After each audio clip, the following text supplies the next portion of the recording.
Hello, good evening, and welcome to That's the Spirit with myself, Julian Jenkins, episode 12 with a very special guest this evening, Pea Horsley. And also welcome to the new That's the Spirit page. We thought it was the right time now to move the show to its own brand with so many viewers and plenty of content. That's the Spirit Facebook page will be full of all the video and audio content from the shows, and of course is the home of our live show every Thursday night at 9 p.m. Greenwich Mean Time. Tonight, we're going to try and give the show a bit of a social boost. There's already quite a few people in here, and say hello. I've flashed a few of your names on the screen. If I could ask you to do one thing for me this evening, and that is just take a moment, and underneath where this broadcast is, there is a button that says share. All I need you to do is press that share button and publish this onto your timeline, and hopefully we will make the world aware of what's going to be a truly amazing spiritual 60 minutes. Thank you for doing that. Let's get on with the show this evening. There's plenty to talk about with Pea Horsley, who is our very special guest. We've got an introduction at 9:05 and welcoming Pea. At 9:08, we're going to do a grounded meditation with Pea again. We're going to do our guest interview around about 9:10, and that's going to be for about 20 minutes before we go in at 9:30 for our animal communication meditation. And I can tell you now, I've been looking forward to this all day long. And at 9:50, we have our interactive questions and answer session. And at 10 p.m.-ish, we're going to close things down. So there's plenty to get on with. So let's, without further ado, start to introduce our very special guest this evening. Pea Horsley is the UK's most highly regarded animal communicator, TEDx speaker, grounded teacher, empowering mentor, and best-selling author of Heart to Heart and the Animal Communicator's Guide Through Life, Loss, and Love. Her third book, Animal Communication Made Easy, was released in September of this year. Pea teaches internationally and has guided thousands of people to get back in touch with their intuition and develop skills in animal communication. She loves encouraging others to tap into their own intuitive knowing so their passions and dreams of being closer to the animals can be made into reality. Drawing on her childhood love and compassion towards animals, Pea's passion is to bring deeper understanding and greater empathy towards other species and help people rekindle a profound connection with the natural world. Wow, what an introduction from an amazing lady. Ladies and gentlemen, tonight's show for That's the Spirit, episode 12, Pea Horsley. Pea, how are you? I'm great. Thank you so much. And thank you so much for inviting me onto your show. Well, thank you for accepting and coming on. And by the way, I always say at the beginning of this, technology is a wonderful thing and you always hope it works. And I press that solo button after the introduction and this beautiful lady appears looking enigmatic and stunning, and all these beautiful energies around her. And I know we're going to have a tremendous 60 minutes. So thanks for joining us. Pea, I know we're very thoughtful about what we're going to do this evening. And we're going to start with some gratitude from yourself and a grounded meditation. So guys, if you can just sit comfortably, and Pea's just going to take the first couple of moments. Yeah, I think this is a really nice way to set the tone of the next 60 minutes and also to acknowledge the animals in our lives and those that we love. So if everyone would like to just get comfortable wherever you are, sitting, lying, and close your eyes. And just start with your breathing. So put all of your focus on your breathing. Breathing in and breathing out. And just relaxing down, relaxing down. And taking your awareness down to the earth energy. Let's get nice and grounded. Animals are so grounded, and it helps if we are too. So just remind yourself of your connection with the earth energy through the soles of your feet. And reach down deeply into the earth. And then come up now into the sky and just reach high up into the sky, connecting beneath you and above you, earth energy and sky energy. And think about all of the animals you love in body and in spirit, recognizing them, recalling their love, their presence, in reverence and awe. And if it feels right for you, invite them to join you now, to join us during this sharing of animal communication. And just bring your focus down now into your heart, and just imagine your heart energy reaching out in front of you and behind you, reaching out further and further, expanding out to all of the animal kingdom, connecting with love to all of the animal kingdom present with us right now. Thank you. That was absolutely beautiful. Thank you, P. When I came across you, and a friend of ours, Linda Rouse, said, you've got to get P on. She's amazing, and it's all about animal communication. I just thought, yeah, this is where I want to go. And certainly in terms of what we're trying to do here on That's the Spirit is widen the ideas and the philosophies and the beliefs of mediumship, of spirituality, and animals play such a huge part now in all of our lives. I've got a dog myself now, after not having a dog for 15 years, and he lights our house up. He's brought a different dimension to our lives. And I know animals are so important for a lot of people. But tell us, P, how did you first discover animal communication? Yeah, okay. What's your dog called, by the way? My dog is called Reggie. Reggie, what a great name. Okay, lots of love to Reggie. Thank you very much. I first discovered animal communication in 2004, actually, and it was when I adopted my very first dog. This is Morgan, and he basically introduced me to animal communication. He arrived and he was sad, and I wanted to know what I was doing wrong. I presumed that I was doing something wrong. And this desire to understand him better and how I could help him led me to an animal communication workshop. On that workshop, I was told these Dr. Dolittle stories, and there were people sitting in a circle crying, and I actually didn't believe a word of it. I was really, really skeptical.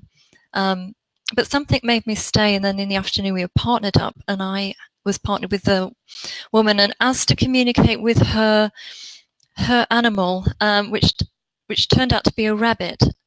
And I was really hit and miss on this. I got some things right, but also things wrong. The thing that really convinced me was when this complete stranger was telling me about my house. She just had a photo of my cat, Texas, and the idea was she was communicating with this photograph to understand a couple of things. And one of them was that she could describe my hallway, which is very particular, which was perfect. She was able to describe my sofa and the color that I call it, which is not a usual name. And she was even able to tell me where my cat liked to sit in the garden and what he liked to sit on. And it was that experience rather than my own that actually got me thinking, my God, there's something in this. This is actually really happening. And I went on more workshops. And actually it was the second workshop where people talk about their light bulb moment, their awakening. That was my awakening on that second workshop, where I realized this is the thing I've been searching for. I'd always wanted to get back to my love of animals. And then animal communication came in, and I realized this is it. And I did everything I needed to do, did a lot of training, self-development, etc., in order to make that transition. So then I literally leapt off the cliff to see if I could fly or whether I'd go splat at the bottom of the valley. And I left my 15-year career in theatre stage management, and I made the move to being a professional animal communicator. And I've not looked back.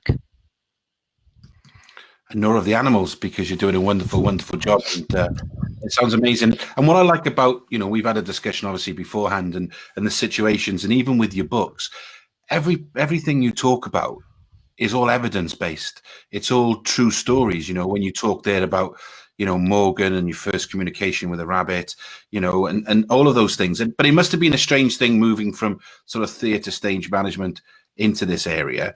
But also, you know, then you decide to write a book, you know, Heart to Heart. How did that come about? How did you sit down and say, right, I'm going to write a book?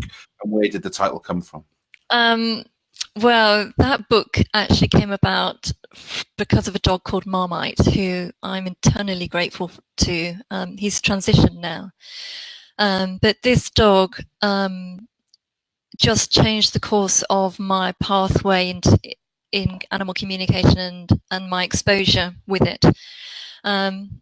He was missing Marmite, a little Jack Russell, and he'd been missing for 7 days and 7 nights when his guardian contacted me.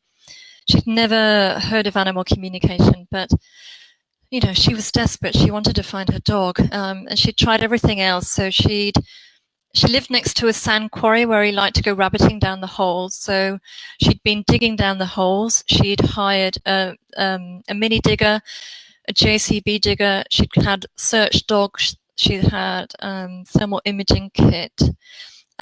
She'd really done everything. And then she came to me, and I printed off a photo of Marmite, and I just sat on my sofa and I went through the method that I used to connect with animals. And I started to ask him to describe how he left the property. And he described going through the kitchen, through the door, which was hinged on the right side, across a path, and then to fencing, which is the standard fencing, you know, 3 horizontal and then the verticals.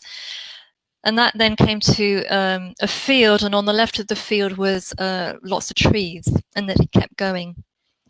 And I described that to his guardian, and she said, yeah, that's exactly what he did. And she knew that area, and that's a route that he often took. And so that helped us both understand that I really was connected with him. And so I carried on the communication with Marmite, and I did this technique that's really useful for missing animals, which is where you move your own consciousness into their body. And so I did this, and then my hands essentially became his paws, and I was looking out of his eyes, and I could feel water under my paws, a little bit of water, and they felt really sore, like he'd been scrabbling. And then I looked out of his eyes, and I looked all around, and I could see I was in this man-made concrete structure that was sort of square, and I looked up, and it was a long way until I could see a glimmer of light. And then I realized, you know, with this sinking feeling, that this dog was trapped underground. So I asked him, you know, please show me above you, show me the entrance. I need to be able to see above where you are. So then I'm starting to do remote viewing. So I'm moving my consciousness now out of his body, and I'm going above. And so I'm essentially in the air with my vision, looking down. And it was kind of like your worst nightmare. It's weeds, it's brambles everywhere. And I say, can you show me a landmark? And there wasn't a landmark. It's just all the same. So I tried something new. You know, I think with animal communication, you've got to be really creative and imaginative. I tried something new. So I said, okay, zoom me in. So my vision then zoomed in, and I saw this square kind of metal grill, and underneath the brambles. And I was like, okay, so that's how we get to you. But there was no landmark. And I said to him, how far are you away from home? And he said, 1 mile. And I'm thinking, I still don't have enough for your guardian to find you. But Marmite said, you've got enough. And what I've learned is just trust the animals, you know, whatever they say to you, express to you during, you know, with these transmissions, just trust them. So I was like, okay. And I went back to his guardian, and I explained that he was in the direction that I first described, out the kitchen door. He was a mile away from home, and he was sadly trapped underground. And but there was some kind of source of water there, because I could feel water with his paws, my hands. And she said, no, P, there's nowhere like that. We live next to sand quarry. There's no water around here. But because I'd done the Gestalt method, I'd actually moved myself inside his body. I'd felt that for myself, like it was really my hands in that water. I was so certain of it. So I pushed her and I said, are you sure? There must be somewhere about a mile away from your home. There's somewhere connected with water. And she thought about it for a while, and then she realized, there's a disused canal a mile away from home in that direction. And she said, but I've been there already and I've called for him and he's not there. And I said, that's okay. Just why don't you go out again, even if it's just to discount it so that we don't waste any more time in that location. And she said, but he won't bark. How am I going to find him if he's underground? I will never find him. I said, don't worry about that. Just go out and call for him. So then I reconnected with Mama, and I said to him, okay, your guardian is coming out to you right now, and she's going to call for you, but she's not going to be able to see you, so you have to bark. And I want you to keep barking, and don't stop barking until you can see her and you can look her in the eyes.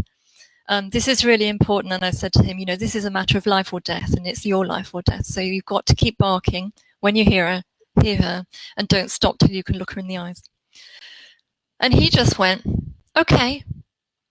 And I was like, okay, good luck. And I disconnected from him and I went off and I made my dinner, and I didn't expect anything, to hear anything for a while. But within an hour, my phone was ringing, and it was his guardian literally screaming down the phone. And I'm holding it like this because she's screaming, can you hear him? Can you hear him? He's here. And all I could hear was this dog yapping away, yap, yap, yap, yap, which was brilliant. But then I had this sinking feeling, oh my God, he's still down there. So something in me pushed me to say to her, you have to get him out today, even if you have to call the fire brigade. And that's what she ended up having to do, actually. So she called the fire brigade. They managed to remove the grill. They sent, what did they send down? They sent down a bucket first, and he was like, And then his guardian had this idea, what about his bed? So her husband raced back home, got his bed, and then Marmite's bed was lowered down. All this time, he's barking. And he got straight in the bed. The fireman hauled him up. It was a difficult angle at the top, which is why no one could reach him. And this dog, he carried on barking when his guardian scooped him up and she held him in her arms. And it was only literally when she held him here and he could look her in the eyes that he went silent and he stopped barking. So it's down to him, that dear dog then got me in the press and on TV, and then a publisher contacted me, and that's how Heart to Heart came about. And his story is in that book. It's incredible. And when you think of the level of detail that you talk about in terms of, everything that you did on that day, and you saved that dog's life, there's no shadow of doubt about that. And it's just an unbelievable story. But the amazing thing about UP is those stories, they keep rolling, because, in your second book, The Animal Communications Guide Through Life, Loss and Love, includes true stories where you've connected and communicated with animals who've passed over and now in spirit. So, you've saved this dog here, but also now you're communicating with animals for loved ones who have passed over. Yeah. So this book, this is, so special to me, this book, because it's really what I call Morgan's book, because when he was dying, he asked me to write about my experience of that, but also his experience of that, and that's what I did, and he was dying actually of old age rather than a particular illness, but there were some moments when he really wasn't good. He did have this growth on his back and it would bleed sometimes. And there was a time when I put some food down for him and I walked away literally from, here to here. And when I came back, he'd fallen down. His face was in his food bowl. His body was up against the skirting and he was trying to push himself up, but his legs were so weak by that stage, he couldn't do it. And I was in bits because, this dog is, I call him my master teacher. He introduced me to animal communication, and he's still with me now. He's like my business partner, my guru, my role model, my everything. So I was devastated, and I picked him up and I put him down in front of his food bowl again, and he just carried on eating. He just needed me to do the practicality. He just picked me up and put me back in front of the food bowl. I kind of collapsed on the floor behind him in bits, just thinking, this is dreadful. This is just devastating. And he's a beagle cross. If anybody knows anything about beagles, they don't really stop eating, but he stopped eating. He turned around and looked at me, and I heard him communicate to me my own thought forms in my mind, saying, "Do I look bothered?" And it just reminded me of Catherine Tate and that character, am I bothered? And I was like, actually, no, you're not, are you? You don't care less. You just wanted me to pick you up and put you back in your front of your food bowl. And so basically the book is about, how we as humans can often add a lot of emotion and a lot of drama to animals being ill and needing palliative care and then passing over, and that they don't really see it like that. So after he did transition, Morgan came to me, and within 30 minutes he said to me, "Right, you're going to write a book about this, because people really need to be comforted and need to understand animals' points of view on dying, death and the afterlife. And this is how it's going to be." And he dictated the chapters out to me. So this is what this book is, and it's about really supporting people with their animals, and also helping people understand what the animals need from them as their guardian. And yeah, it's just all evidence-based stories. It's not just my story with Morgan. That's the thread that goes through it. But my clients, bless them, have also shared their stories with their own animals in order just to help everybody understand animal death better, because it's not really talked about. And the animals, they want us to understand it better. I agree. And it is, I remember 15, probably longer than that, 16, 17 years ago, we had a German Shepherd. His name was Max. And one night he fell ill, and he died in my arms. And it was, it really affected me for a long period of time. It's because he was just our dog, and to be that close to him when he passed, it was incredible.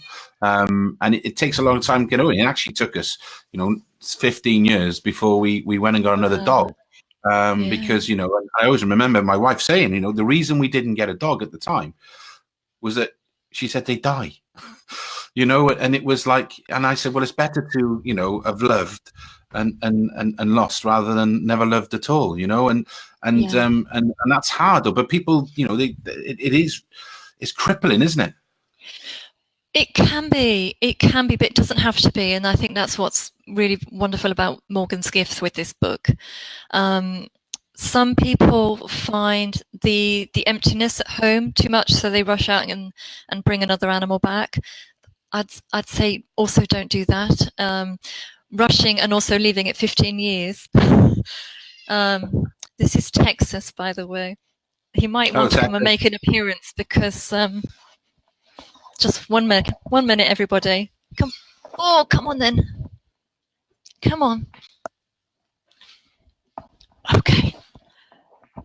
You might sit in front of the screen. Texas, just cutting forward one moment. He co-authored this book, my third book. Wow. Yeah. But he's quite, I'm only going to say senior. He's quite senior now. So when he wants something, he just wants it like that. Well, your third book, your third book is, talking about animal communication made easy, and it's been published by Hay House. That come out in September. Can you make animal communication easy? Yeah, in fact, it is easy, and I don't understand why people make it complicated. Because really, it's all about coming from the heart. It's about, as long as you have a neutral mind and an open heart, then it's possible, because everybody is born with this ability. You know, it's an innate ability. It's not a gift for the few. Everybody is born deeply intuitive, and that's what it's based upon. So the method that I teach in the book and that I teach in my workshops, it's literally 5 steps. It's like the simplest method.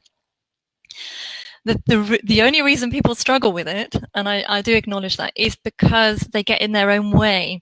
So the workshops are often really about stripping away rather than adding, because what we need is already there.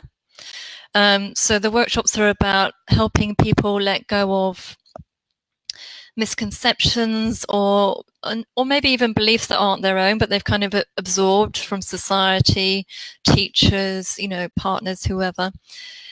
And also just learning to trust, you know, like a lot of things in life, animal communication, it takes a lot of trust. And once you can trust yourself, you can do it. It's very interesting you talk about that, because, you know, I teach mediumship, and the biggest problem is the human, is the muggle mind. It's getting people to get out of the way of themselves, really. Yeah. And that's the key thing. And some of those things can be locked, repressed emotions, or, you know, and I do a lot of mindfulness. I talk about mindfulness, about creating a space that then spirit comes into. And that's really interesting. But the problem you have sometimes is when people for the first time do mindfulness, they actually unlock a lot of their internal emotions, because they've never connected with themselves before. Everyone wants to connect with spirit, but nobody wants to connect with themselves. I probably bore people, you know, when I talk about, you cannot phone anybody on a mobile phone without a signal. And for me, the signal is your inside, that's your connection. Once you've got signal, call whoever you want. But you can stay there all day. If you're in an area with a bad reception, you ain't going to phone anybody.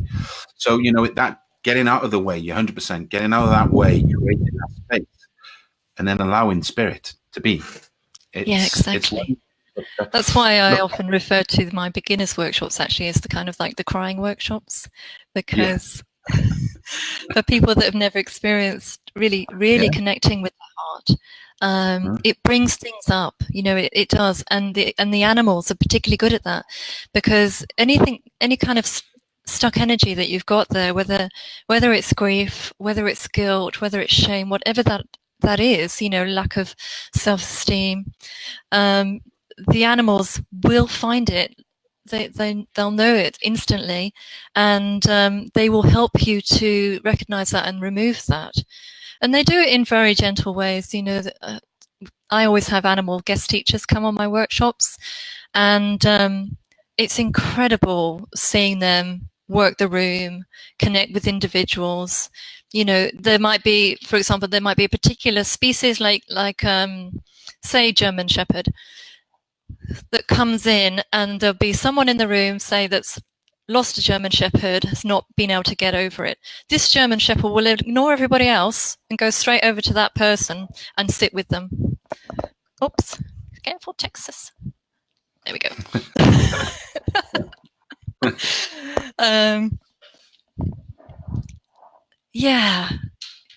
So it's about removing everything else, isn't it, so that you can just have your signal open here. It's great to see Texas on the screen. And you're right, I'm going to use that, the crying session, because but if you call it that, no one will turn up, so be careful. I'll tell them when they get there. I'll just put a load of tissues or handkerchiefs on the chairs. Yeah, exactly. No, perfect. Yeah, perfect. Well, we're normally pretty good with time, and we're absolutely bang on time. So we're at 29 minutes past now. So what I want us to do now is we're going to go into an animal communication meditation. I'm sure Texas will join in. And basically, I'm going to hand over to you now for 20 minutes. I'm going to do it myself. So if I don't come back, just call my name or something, and I'll make sure that I do it. I'm just going to join before in you hand over, though, Julian, and everybody, please be patient for one moment. He's 18 and a half years young, and he wants me to open the door. Just one moment. No problem at all. The animals love us, they'll understand.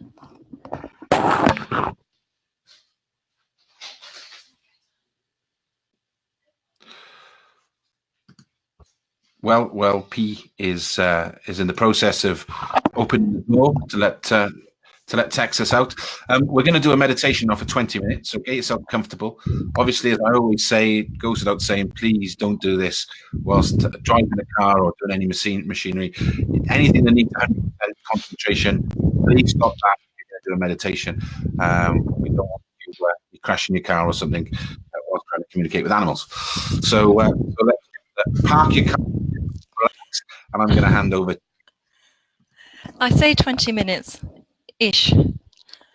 We'll see how it goes. And this book, if anyone's interested, this meditation is in my third book, Animal Communication Made Easy. If you enjoy it and you want to repeat it, you can repeat it as many times as you like.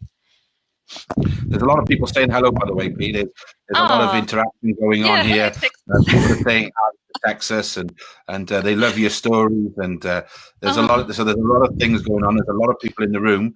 So I'll hand over to you now for the meditation. So they're all there for you, waiting with bated breath. Great, lovely. All right, everybody. So just think of an animal now in your life, in physical body. If you don't have an animal in physical body at the moment with you, then you can think of an animal that's passed over that you love. But if possible, an animal in physical body. And they don't need to be with you in the room right now. That's okay. And I would like you to mentally ask them, can I merge with you and see things from your point of view? And just wait for a response. And as long as you don't feel any resistance there, then you can take that as a, yeah, that's okay.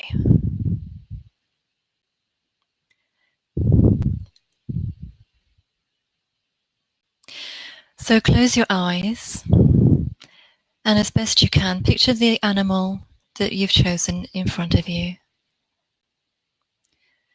Try and visualize as best you can their face and features.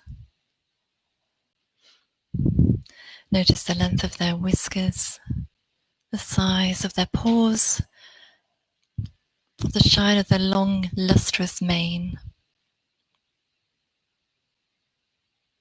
See them standing, perching, or sprawled out in front of you, and say to them silently in your mind,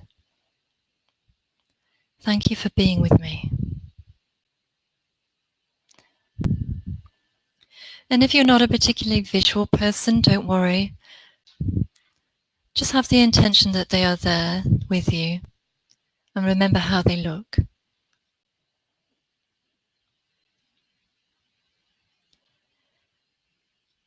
And now imagine that you are shrinking down into a tiny version of yourself, shrinking down into your chest area. So you're becoming a much, much smaller version of yourself, while your outer body is remaining exactly where it is.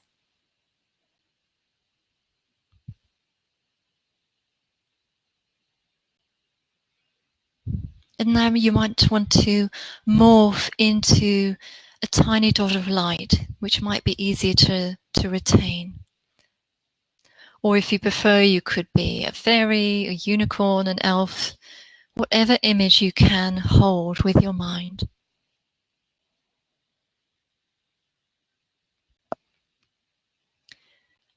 And now float slowly up your chest into your neck, and then into your head. And at the top of your head, you'll notice there's a trap door. It can look any way you want it to be. Just be as creative as you like.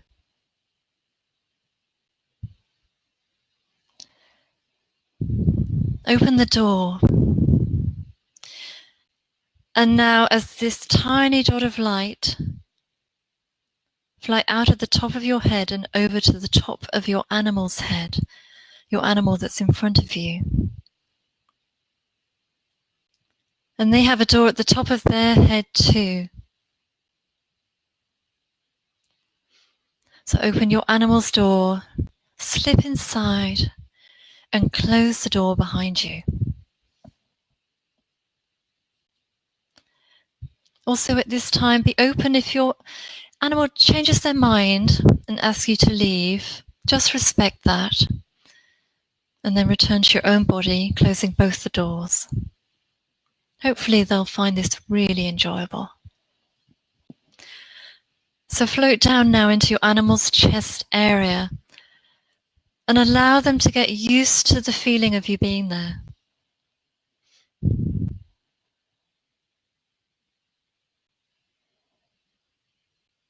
You're now as one with your animal. You are your animal. When you ask them to do something, you'll be doing it as them inside their body, while your body remains back where you left it.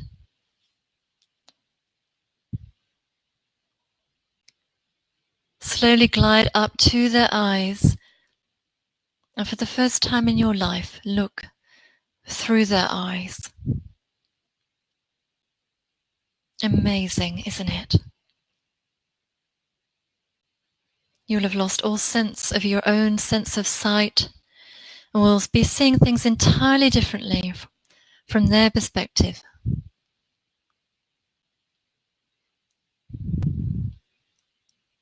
Notice what they can see and how they can see it.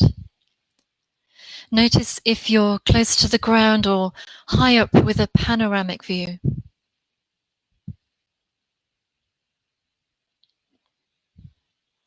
Now focus on their protective coat, the fur, hair, feathers, or scales of your friend. How does it feel to be wearing their coat? What does it mean to them?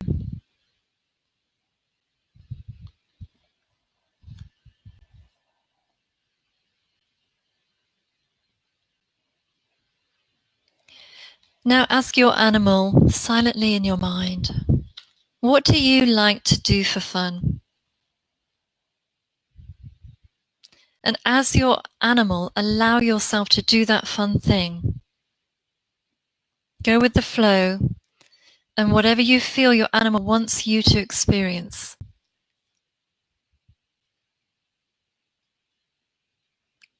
Notice how it feels to do this fun thing. Become aware of why your animal enjoys it so much.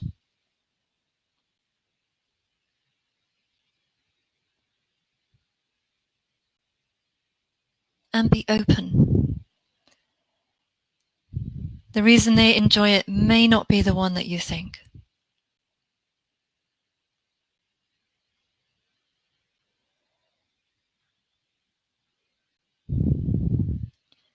Now picture your human standing in front of you and shouting at you or telling you off, saying words like, "Shut up," or "Will you get out of my way?" And as your animal, notice how you feel. What do you feel physically when someone you love talks harshly to you?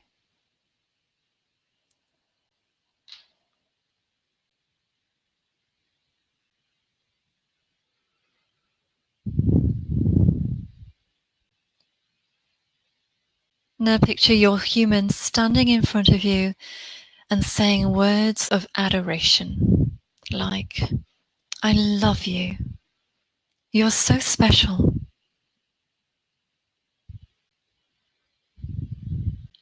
As your animal, notice how you feel.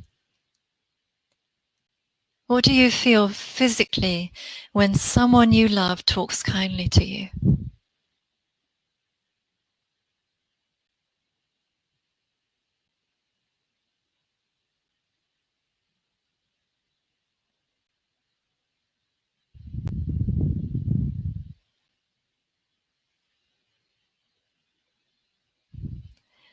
Now take a moment to let your animal know just how much they mean to you and why you're so grateful that they're in your life.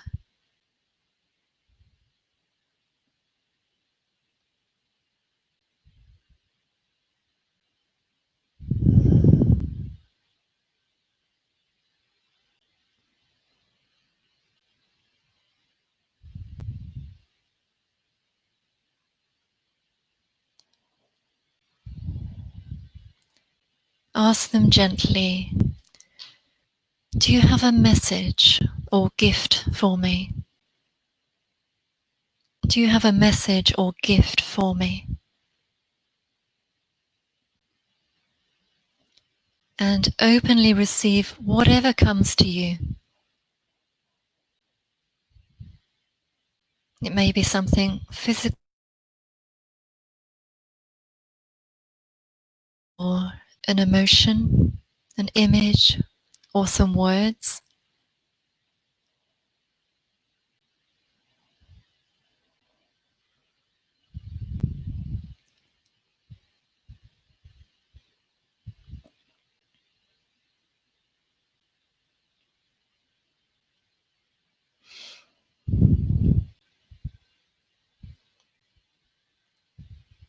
Accept gratefully anything you receive and say thank you.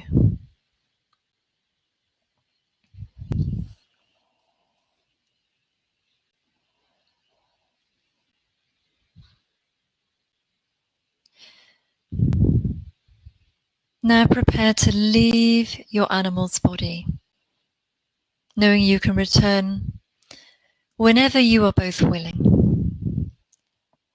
So let them know and say to them, I'm going to leave your body now, and float up to the top of their head. Open the trapdoor there, fly out, and close the door behind you. Then fly back to the top of your own head, slip inside, and close the door at the top of your own head. Then glide down into your chest area.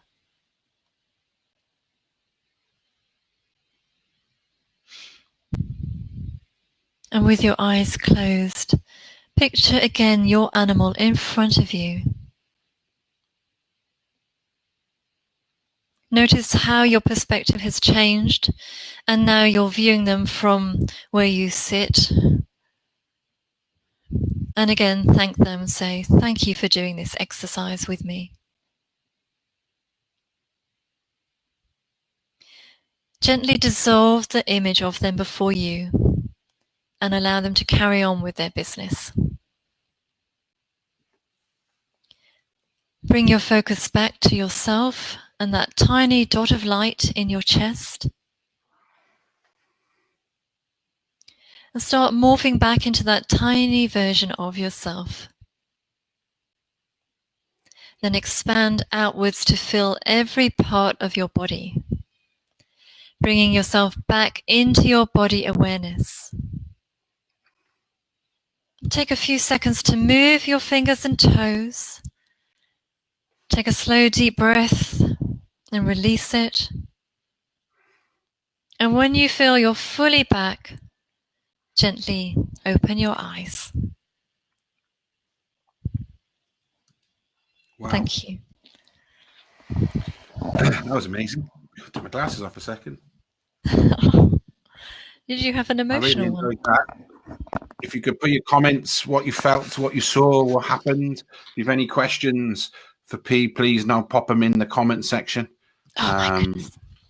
Just tell us how it went, and God, that was amazing. It'd be lovely to hear people's experiences. I'm just slightly off camera because Texas has come back in. Oh, and he's soaking wet. This is interactive animal communication. This is at the forefront. That was amazing. We always get a slight delay in terms of the comments because there's a little delay, obviously, with technology, but they'll come through now. Just speaking for myself, it was just amazing. I saw my dog. Reggie was okay with everything, and he said if he got a message, and it was quite funny because he said he doesn't like his food bowl. Oh, do you know why he doesn't like it? Did he tell you? No, it's the one with the food in. And I was like, he said, I don't like my food bowl. He said, so I guess what's going to happen tomorrow? You've just cost me money, P. Oh, sorry about that. Yeah, but you'll have a happier dog, right? But no, it was amazing. We got some comments coming through, so keep them coming. Tanya Fox said, my dog started heavier breathing. Immediately my light went into his head and stopped as soon as I came out. Amazing. Oh, wow. Yeah, thank great. You. So Linda Rausch says hello. 2 little green little hearts there from Linda. Hi, Linda. Hello, darling. So Texas is now taking front stage. So yeah, it is truly amazing, though, isn't it? And you know, I suppose it's my own fault, really. But you know, I've been doing mediumship for many years, and I've never really thought about communicating with dogs. Obviously, you know, when you work the rostrum on time, you know, I've had my last actually when I was doing the reading for a lady, and I said, "Oh, your dog Charlie." She's like, "Yeah, I had a dog Charlie." I said, "He's by your feet." You know what I mean? I get dogs, I get animals, but I've never thought about communicating them. I've got some of the bits coming in. Hi, Pete. Thank you for a wonderful meditation. How can I tell if my deceased dog is still in spirit or has been reincarnated? What's your views there? Do you believe they stay or do you believe they come back? I believe they can do whatever they like. Okay. They can reincarnate, but they can also stay there if they have a reason to, or if they just need some time out from a physical body. So Sally, the way to find out would be to ask your dog, you know, are you back in a physical form? Are you back having an earthly experience, or are you still in spirit? It's quite, you know, quite common actually for people to contact me to communicate with their animals that have passed over. And also one of the questions I get a lot is, you know, will you come back to me? I'd love to have you back to me.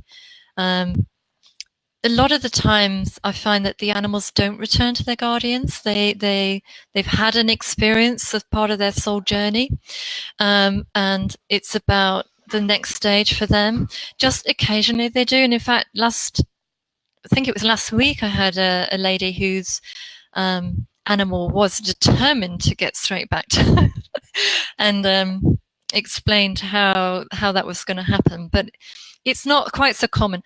In Heart to Heart, there's a fantastic story about a dog called Ricky who did reincarnate and come back as Phoenix, and he was very explicit about how his guardian would find him. I mean, he told her where to go, that he'd be a female run to the litter, that he would bite her left finger on her left hand, you know, and more than that, and only like pink, and you know, all these other things. But I find that less common. There's a story actually. I just thought about it now. There's where we live. There's a lot of dogs. We live right on the coast, so it's a great place to own an animal because you can go walk for hours and hours with your dog. And there was this one dog that he hates coming out, and the dog walker was walking, and he just ran straight to my wife Denise. I wasn't there at the time, and he was all over him. She was, and he never comes to anybody, and he went to her, and it was really weird because about 2 weeks later, my daughter was walking the dog. And this dog ran off and ran straight to my daughter, and it was like all over my daughter. And my wife was going, "I wonder if it's Max. I wonder if it's Max." You know, and I tried to rational some of it. I said, "It's probably because you smell the same. I don't know, but you know." But then I went out, and he did exactly the same with me. He just was all over me as well. So the only 3 people this dog's ever gone to, and the lad Nathan has to fight to get this dog out for a walk, is when one of our family go in. It's crazy, but that's lovely. You've got good vibes. Well, good family, hopefully. I've got some more questions here. That was so smooth and calming. Nessa, my dog, has literally let out a huge sigh and gone to sleep next to me. Truly amazing. Yeah. Nice. Teresa says, "Thank you for the lovely meditation. I felt a lovely unicorn, as I have one in my room, Amy White, and I felt him so real." Thank you for the meditation. I have a wonderful girl with a much bigger heart than I've ever imagined. So look, thanks for the meditation. I tried hard to connect with Harvey, my lost cat. I did get pictures of plants and bushes outside my house. I had a warm sensation when you said about feeling their fur and coat. That's really nice. Yeah, that's a really good sign that you were really connected there. Yeah, and Teresa says, last night my cat spirit was here. I often feel like my shepherd dog around me. He always licks my hand. Lovely. It is amazing, though, isn't it? And how many people have stories, and how many people feel connected to their animals. And there's actually a dog that's gone missing here. Family went on holidays and left it in the kennels. And the dog escaped out the kennel, and they haven't found him. But I'm going to go and get his picture now, do what you said, and see whether we can find it. And my wife every day, she's crazy. My wife every day checks to see if he's been found. You know, it really does affect her. But you know, it's quite sad on times, isn't it, when animals go missing and that. Do you get a lot of calls for that? Do you get a lot of people? Yeah, there's probably hundreds of thousands of dogs and cats go missing every day. Yeah, I do. It's partly because now I've got a reputation for finding missing animals, and also because of the first book, where there's a couple of stories in there.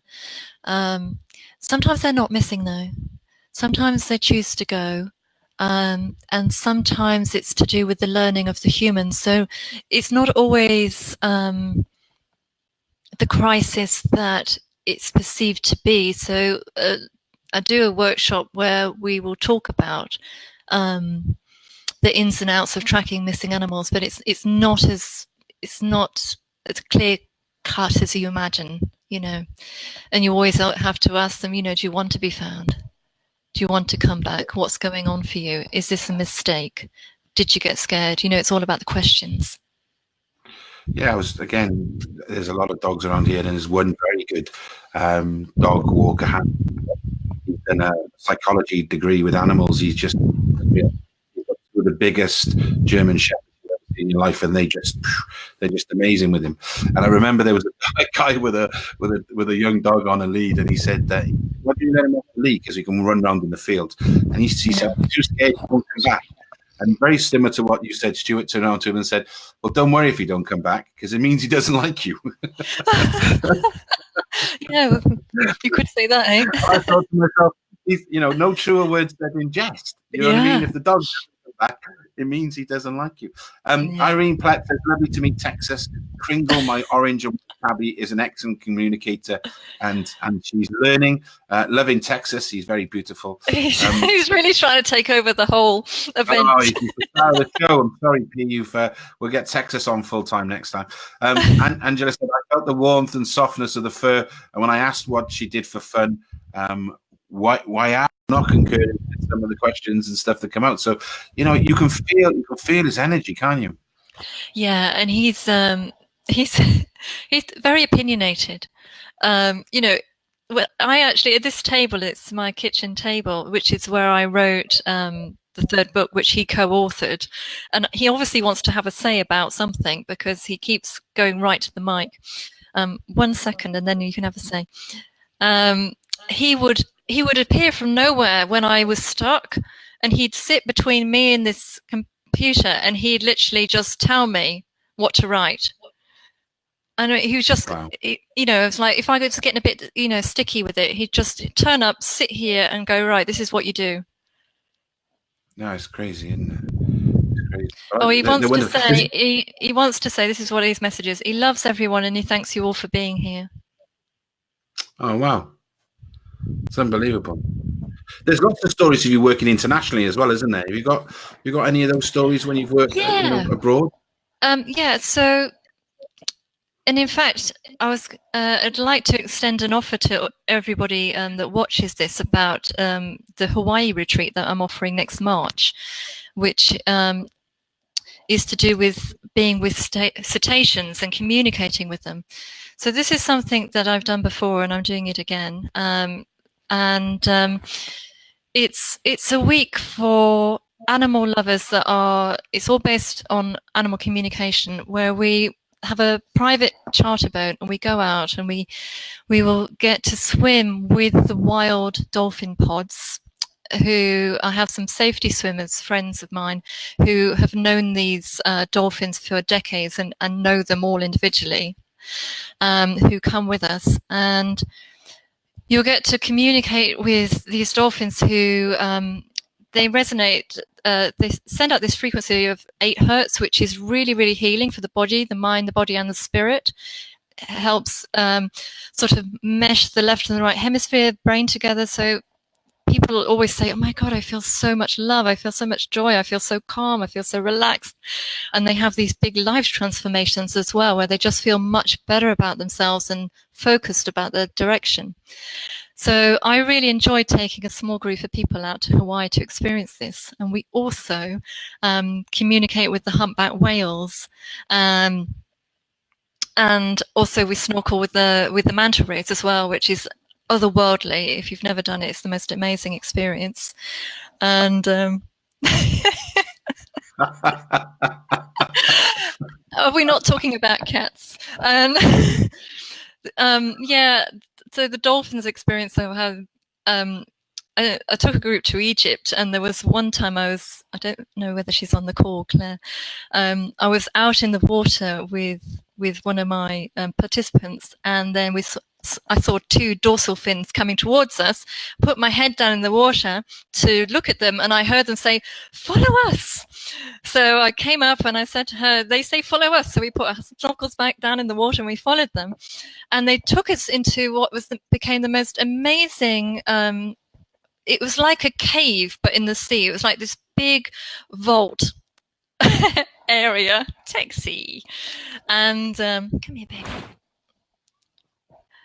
And these 2 dolphins basically took us to their pod of dolphins, which was about 100, 150, which was amazing. And then another pod came in. It was like a meeting point. And honestly, I heard this sound, which I can only describe as angels singing. It was like nothing I've ever heard anywhere else in my life.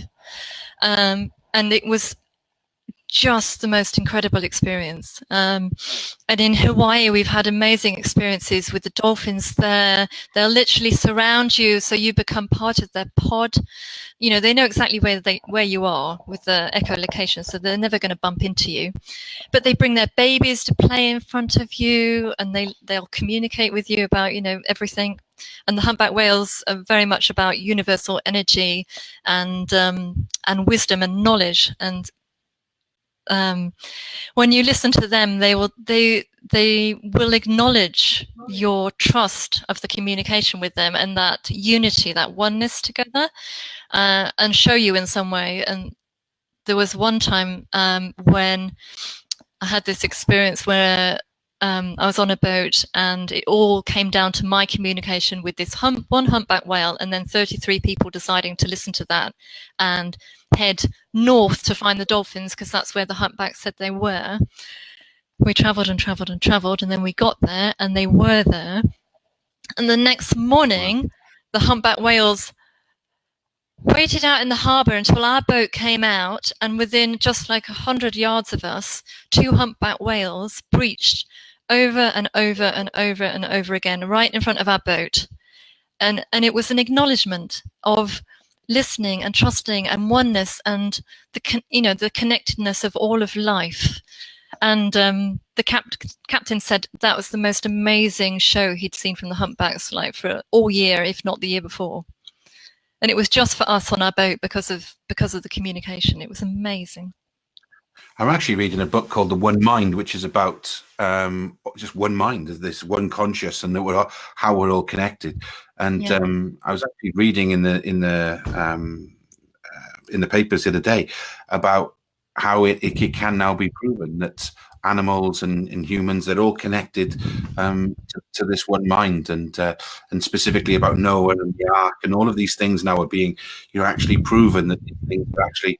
Some of these things have actually happened, and it is just absolutely phenomenal. We've got Jackie here, says, P, I've read your first 2 books and now have a much deeper connection with animals in my life. Thank you very much. Tanya Fox says, P, your book Through Life, Love and Loss is beautiful and uplifting. I did need lots of tissues, though. Sorry about that. So there's lots of we've got lots and lots of stuff going on here. There's so much to say. Can I just mention the special offer that love you too. Yes, go. And then we must read that one out. If anybody is interested in joining me and a group of animal lovers in Hawaii next March, I'm doing a special offer just for the viewers of this evening's animal communication session, where you can receive £350 discount off the price if you're going solo. But if you take a friend and do a twin share, you can both receive £500 off each. So that's an amazing saving if anybody wants to take me up on that. Do they visit your website, P? Can you give your website out? Yeah, the website's animalthoughts.com, and just quote the code, that's the spirit, then I'll know. And you've got till the 14th of December, so it's a limited time offer. Perfect. Thank you very much for that. Everything about that retreat is on my website. You can read everything about it. No, it's fantastic. Nikki Clifford said, looking forward to reading the third book. I can only assume that she's read the other two then.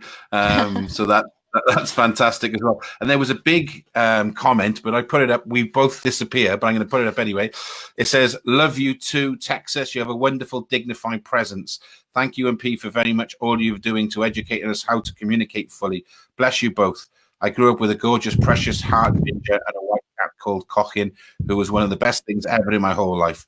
Two Socks, lovely staffy dog, came also synchronicity, and she is a very beautiful, loving being. I hope I can learn to speak with them both, as well as Two Socks' friend. Oh, it's lovely. Lovely. Thank you. We really are making a difference, P, and I can't thank you enough for coming on this evening. We've had some of the biggest viewing figures we've ever had, and it's because of the amazing stuff that you're doing, and the energy and the wonderful light that you are. So on behalf of everybody in the room this evening, on behalf of myself and all of the humans, and more importantly, the animals around the world, keep doing what you're doing, because the world needs a P. And it's amazing. Thank you very much. And my support team.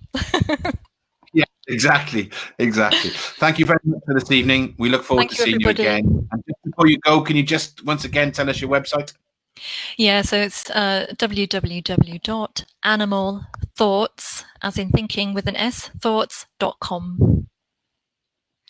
P, it's been a pleasure. And of course, we must mention the star of the show this evening, obviously. He is. He knows he is. He doesn't need to be told. Yeah, he knows. Yeah. Thank he's you got so that, much. he's got that thing going on. It's Julian. amazing. Yeah. Thanks a lot, P. See you soon. Take care, my love. Bye-bye. Thank you. What more can I say? What a fabulous show. Again, we all pale into insignificance when Texas takes center stage. And it couldn't have been any more fitting. It couldn't have been any more apt. It really was amazing. But thank you for joining us this evening. It's been fantastic. Join us again.